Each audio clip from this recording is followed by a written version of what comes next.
पूज्य महाराज श्री के भजनों को एवं कथाओं को सुनने के लिए महाराज जी के ऑफिशियल यूट्यूब चैनल को सब्सक्राइब करें और फेसबुक पर फॉलो करें। जय जय श्री राधे। से एक दिव्य पुरुष निकला, भगवान के धाम से विमान आई। उस विमान में बैठकर वो पुरुष जाने लगा। गोकर्ण जी ने देखा और गोकर्ण जी पूछते हैं, आप कौन हैं? आप तो कोई दिव्य महापुरुष लगते हैं।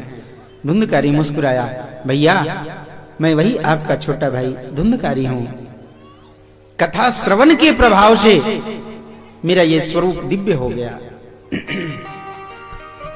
गोकर्ण जी ने स्वयं अपनी आंखों से कथा का प्रभाव देखा। जितने लोग बैठे थे कथा श्रवण करने के लिए, सबने कथा का प्रभाव देखा। भगवान के धाम से विमान आया और उस विमान में बैठकर धुंधकारी भगवान के धाम को चला गया।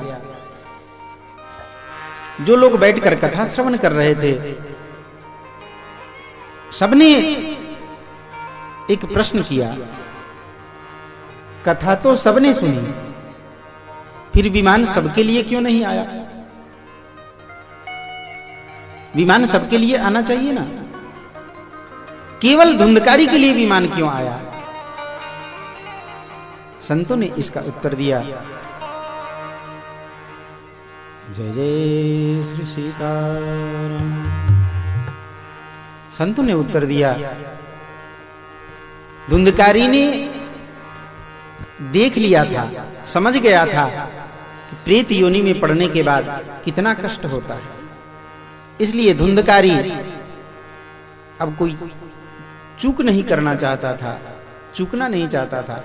कथा को श्रवण करें और कथा का मनन भी करें अपने हृदय में। गाय खाने के बाद जुगाली करती है। गाय खा लेती है, जब उसे खिलाओ तो खा लेती है, और खाने के बाद जब बैठती है तो वो जुगाली करती रहती है, मुंह चलाती रहती है। उसने भीतर जो भोजन खाया होता है वो उससे पचता है। इसी तरह हम कथा श्रवण करें और श्रवण करने के बाद उसका मनन अगर न करें, उसका चिंतन न करें, तो वो कथा हमारे हृदय में उतरती नहीं है। यहां 3 घंटे 4 घंटे कथा में बैठे रहें और घर में जाकर इस कथा को भूल जाएं, तो ये कथा हमारे जीवन में उतरती नहीं है। धुंधकारी कथा सुनता था और सुनने के बाद जो बाकी समय बचता था उसमें कथा को अपने हृदय में वो गुनता था। इसलिए धुंधकारी के लिए विमान आया। सबने कहा नहीं, फिर से भागवत जी की कथा होनी चाहिए। पुनः गोकर्ण जी ने भागवत जी की कथा करी है और इस बार सबके लिए विमान आया है। धन्या भागवती वार्ता प्रेत पीड़ा विनाशिनी। सबके लिए विमान आया है और सब विमान में बैठकर भगवान के धाम को गए हैं। इस प्रकार ये इतिहास की बात बताई है। ये आत्मदेव जी की कथा, गोकर्ण धुंधकारी की कथा किसी और की नहीं, हमारी आपकी है। गोकर्ण हमारी सद्बुद्धि है, धुंधकारी वो हमारी दुर्बुद्धि है। जो मन के दो गतियां होती हैं, सद्विचार और कुविचार। वो सद्विचार गोकर्ण है, कुविचार वो धुंधकारी है। बुद्धि हमारी धुंधली है, आत्मदेव हम स्वयं हैं। ये इस कथा का सार है। आगे कथा श्रवण की विधि बताई गई है। विवाहे यादृशम वित्तम तादृशम परिकल्पयेत्।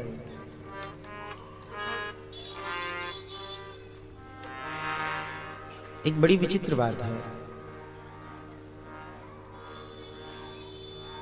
कहना नहीं चाहिए, लेकिन हमारा समाज आज का ऐसा हो गया है ना, कहना पड़ जाता है। श्री सूत जी कहते हैं सौनक जी को कि कथा का आयोजन कैसे होना चाहिए। जैसे गृहस्थ व्यक्ति अपने बाल बच्चों के विवाह में आयोजन करता है, ऐसे ही कथा के लिए भी खुले मन से आयोजन करना चाहिए। लेकिन संसार का नियम हो गया है, और कहीं कंजूसी नहीं करेंगे, लेकिन पूजन में जरूर कंजूसी करेंगे। पूजा के काम में जरूर कंजूसी करेंगे। दुकान में भी जाएंगे तो दुकान में भी बोल देंगे एक कपड़ा दी हो की करबो हो पूजा करेला से। तो दुकानदार भी समझता है कि ये महंगा कपड़ा नहीं लेगा, कोई सस्ता वाला कपड़ा जो ऐसे जो किसी के पहनने के भी काम में नहीं आए वो कपड़ा ला करके दे देता है। और उस कपड़ा को ला करके हम कहते हैं हम बहुत बढ़िया से पूजा के लिए। हम अपने मन में विचार करके देखें, ये सोचना हमें है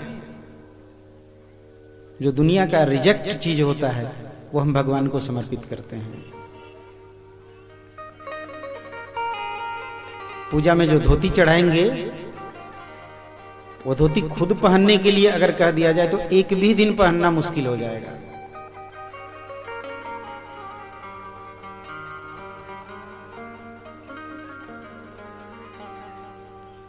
भगवान को पहनने के लिए माताएं दुकान में जाएंगी साड़ी खरीदने के लिए, तो पूजा के लिए कौन सी साड़ी दी जाती है? दुकान वाला समझता है अच्छी साड़ी नहीं लेंगे, वो साड़ी ऐसी होती है एक बार ऐसे खींच लो तो कितने भाग होंगे उसके पता नहीं।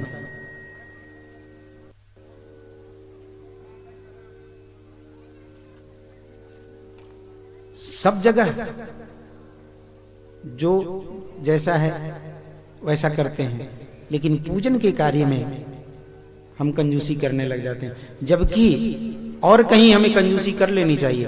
पूजन के कार्य में कभी कंजूसी नहीं करनी चाहिए। पूजन में हम चाहे जैसे भी हों, हमारी जितनी क्षमता है अपनी क्षमता के अनुसार हमें राजा बन के पूजन करना चाहिए। अपने मन में यह भाव रखना चाहिए कि हम राजा हैं। और जब हमारे मन में जैसा हमारा पूजन में भाव होता है फल भी हमें वैसा ही मिलता है।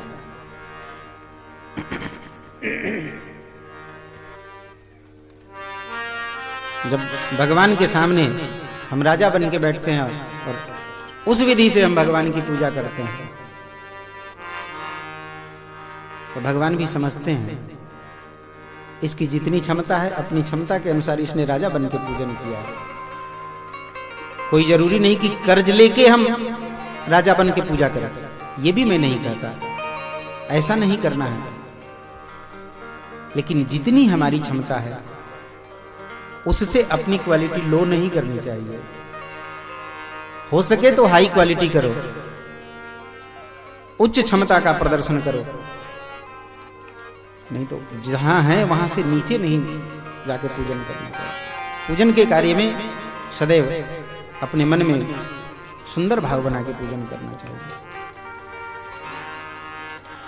हमारी 1 रुपये की क्षमता है, अपनी क्षमता के अनुसार हम वो 1 रुपये की ही वस्तु प्रदान करेंगे, लेकिन अपनी क्षमता के अनुसार। ये नहीं कि 1 रुपये की क्षमता है तो 10 पैसे का सामान उठा के ले आएंगे, ये नहीं करना चाहिए।